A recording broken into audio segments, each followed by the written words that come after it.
রাস্তায় যাদের ঠিকানা, অন্ধ, প্রতিবন্ধী, মানসিক ভারসাম্যহীন বৃদ্ধা, যাদের খোঁজ কেউই নেয় না, তারাও আপনজনদের কথা মনে করতে পারেন না।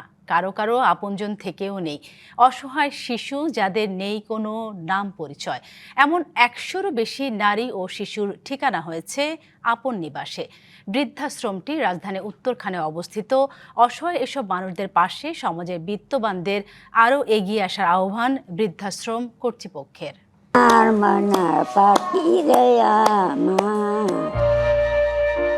শতবর্ষী আমেনা বেগম বয়সের ভার আর অসহায়ত্বে শেষ বেলায় এসে একেবারে নুয়ে পড়েছেন।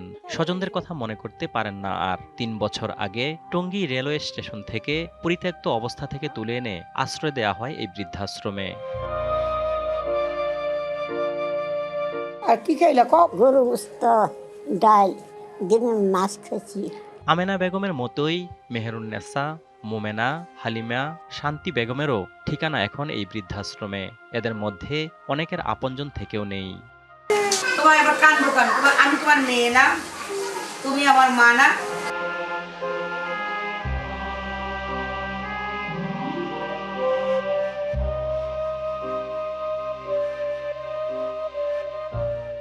ঈদ আসবে, সাথে ক্যাশব্যাকও আসবে। নিজের বা প্রিয়জনের জন্য কেনাকাটায় এবারও নগদ পেমেন্টে পাচ্ছেন দারুণ ক্যাশব্যাক। তাই যাই কিনুন, পেমেন্ট করুন নগদে। এই বৃদ্ধাশ্রমে থাকা অসহায় ১০০ জন নারীর বেশিরভাগই অন্ধ কিংবা প্রতিবন্ধী। শতবর্ষী নারীর সংখ্যাও ১০-এর অধিক। শিশু রয়েছে অনেক। একসময় তারা রাস্তায়, মাজারে, রেলওয়ে স্টেশনে থাকতেন। আয়া বুয়ার কাজ কিংবা ভিক্ষা করে জীবিকা নির্বাহ করতেন অনেকে। সবচেয়ে বড় যে কষ্ট সেটা হলো আমরা কবরস্থানের জায়গা পাই না। ২ বছর ধরে ঢাকায় কোনো কবরস্থানে দাফন দিতে পারি না। সেই দাফনটা দিলে সরকারি কবরস্থানে এরা বেওয়ারিশ। কিছু কিছু মা হয় খুব অমায়িক। এই মানুষগুলো যখন চলে যায় তখন আরো বেশি কষ্ট হয়। বৃদ্ধাশ্রম কর্তৃপক্ষ জানায়, এদেরকেও মারা গেলে বেওয়ারিশ লাশ হিসেবে দাফন করা হয়। আমার কেউ নেই, বর্তমান কেউ নেই। আগে ছিল সব, মা বাপ ছোটবেলায় মারা গেছে। 9 ভাই আর 2 বোন আছে। পরিবার ভালো আছে, যাবেন বাটো আরামদা আছেন, বাহির বাটো আরামদা আছেন। কোনো জিনিস কষ্ট পাইছেন না। কষ্ট মনে করলে কি হবে, না করলে কি হবে? যদি কেউ কিছু করে না করে আইয়া না নেয় তাহলে তো এখানেই থাকতে হইব। রাত্রে বা আম্মার কথা মন উড়ো, স্বামীর কথা মন উড়ো, তখন কান্দি হইয়া হইয়া। বৃদ্ধাশ্রমে থাকা নারীদের প্রত্যেকেরই সুন্দর জীবনের গল্প রয়েছে।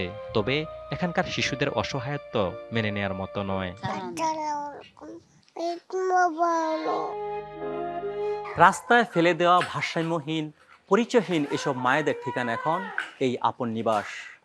এখানে পরস্পর পরস্পরকে আপন করে নিয়েছে তারা। মানুষ মানুষের জন্য ত্যাগের মহিমায় উদ্ভাসিত হোক সবার জীবন। নিপীড়িত, নির্যাতিত, অসহায়, বঞ্চিত এসব মায়েদের পাশে এগিয়ে আসুক সমাজের বিত্তবানরা, এমনটাই প্রত্যাশা করছেন তারা। অজিত সরকার, ডিবিসি নিউজ, ঢাকা।